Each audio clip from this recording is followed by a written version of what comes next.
All right, let's get on to some good news, shall we? George Santos. This George Santos thing, let's just make clear about it. The reason why this is important is not just because it's fun to watch a serial liar, be held to account. It's fun to watch a guy who, the Long Island Republicans were smart. They got out ahead of this. I mean, when they cut him off, and they did so like 3 or 4 or 5 months ago, maybe 6 months ago, we said at the time, like, they know there's a problem. They're close enough to this and they can't withstand it. And then for them, I mean, it is much more in their interest to denounce him because they're worried about their being tied to him electorally, where Kevin McCarthy's shaking in his boots when he has like one GOP vote that goes away. So that's why they were put in this untenable position of like, yeah, we like this dude. This is the thing here. Okay, so on April 26th, they held a vote. Did we find out about those three? Okay. The April 26th, they held a vote in the House to basically put up, to come up with this idea of like basically cutting everything in the budget to hold the debt ceiling hostage. And it passed with 217 Republican votes. And 215 no votes, including some Republicans, including Biggs and Gates, and 3 people, 2 Democrats and 1 Republican not voting. The 2 Democrats were Scott Peters and Bonnie Watson Coleman. If both were present and voted no, the bill would have failed. Also, Republican Mike Kelly missed it. This is according to Sahil Kapoor. If all 3 were present and voted yes, it would have passed 2018 to 2017. However, if you subtract...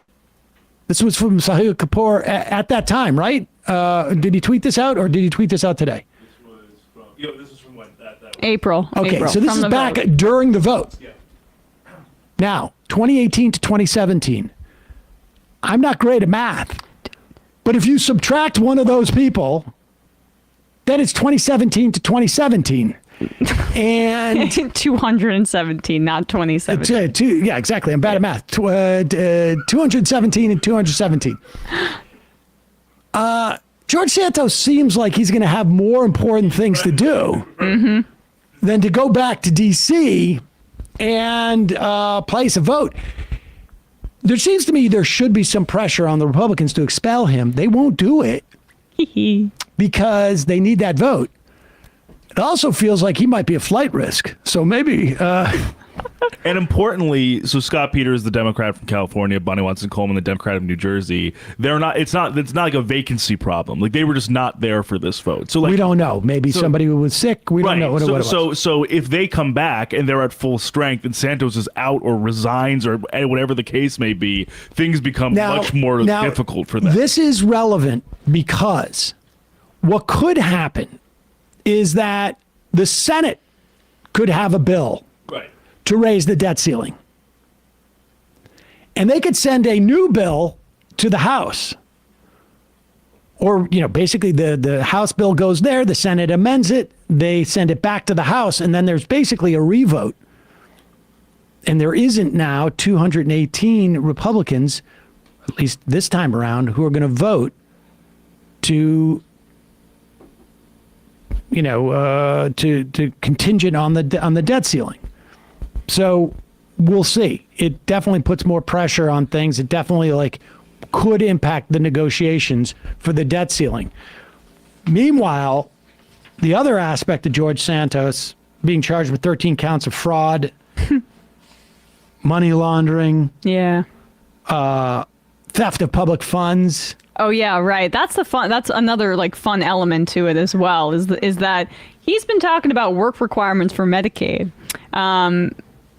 Some people and using Medicaid fraud as a justification, where the guy was collecting unemployment and lied that he was making 6 figures at the time. Yes.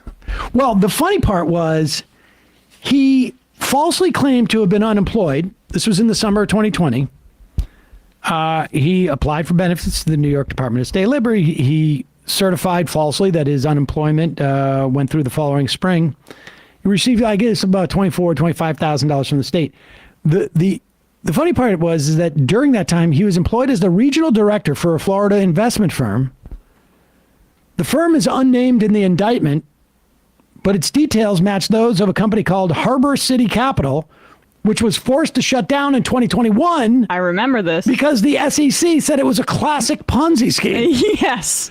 So the guy has created a parfait of fraud where he's working in a fraudulent business and then claims that he's not so that he can fraudulently claim unemployment insurance, and then runs for office and apparently uses tens of thousands of dollars raised for his congressional race to pay for designer clothes, pay off debts, and give money to associates.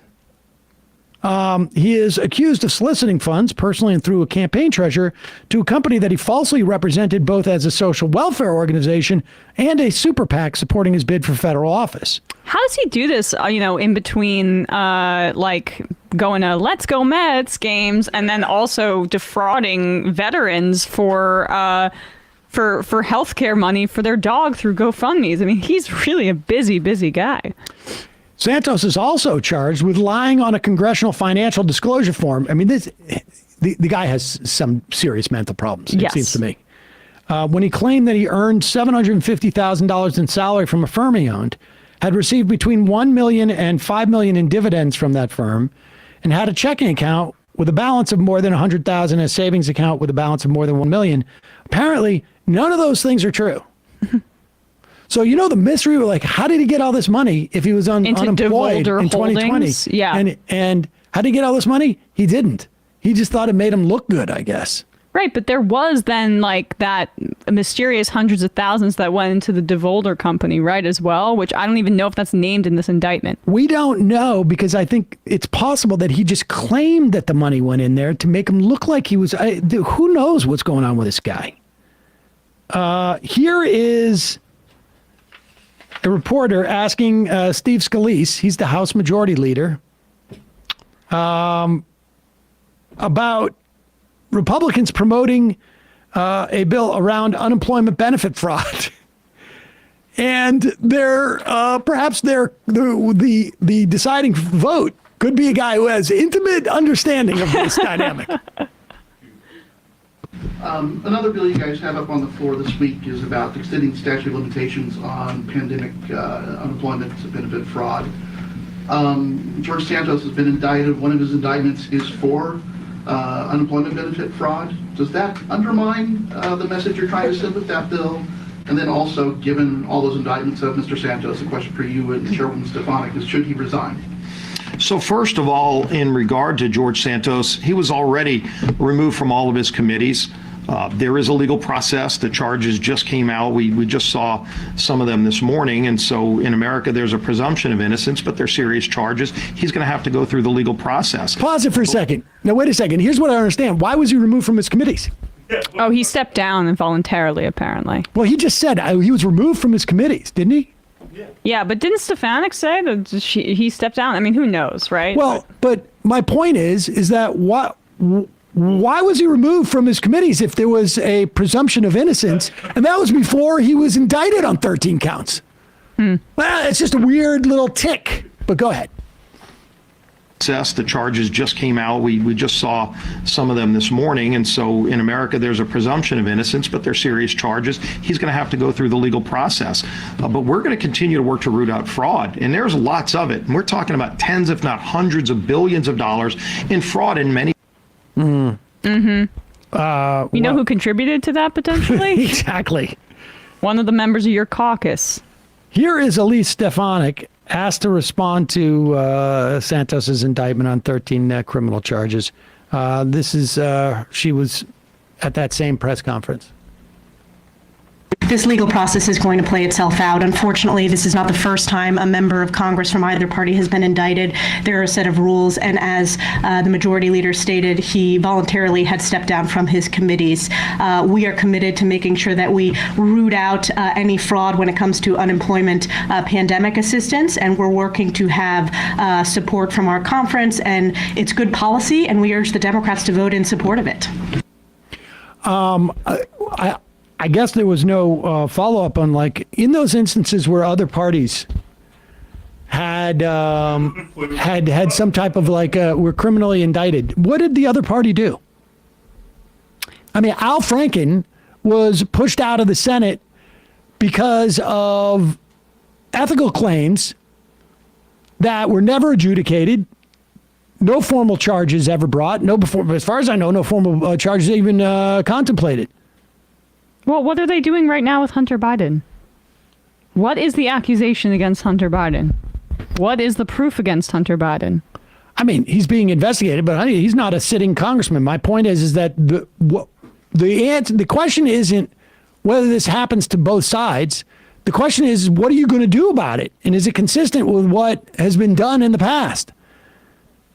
This is where the nature of these questions should be asked. Because and certainly the Democrats should be doing this. And because this is the point is, like, a guy like this who was so clear. The Nassau County Republicans had already stepped away from this guy months ago. It was so clear.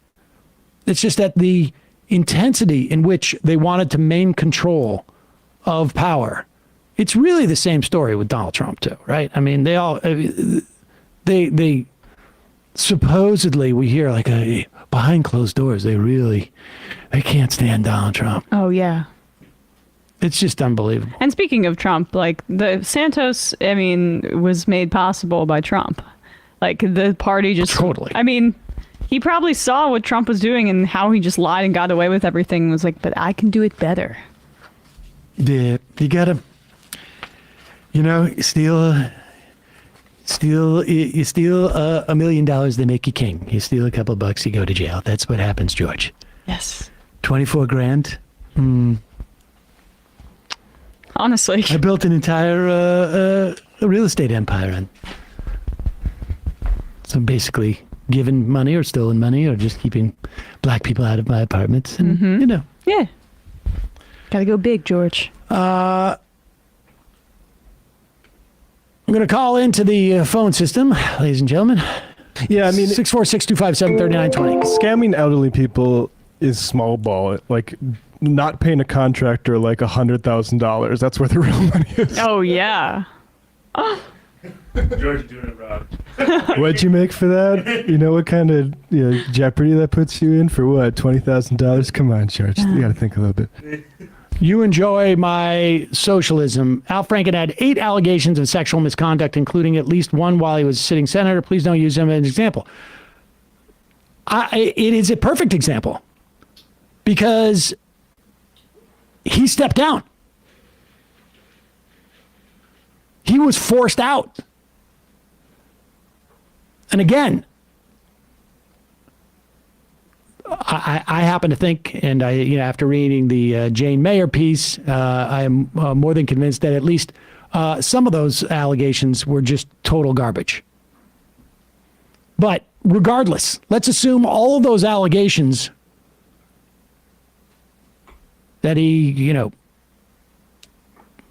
and was, I don't even call groping, but inappropriately touched people are true. My point is, how does the party react? In this instance, you have 13 indictments from a U.S. attorney's office. It's the perfect example, particularly if you think those allegations are real and legit. So it's a great example. How would I not use an example of someone who supposedly was involved in misconduct who left?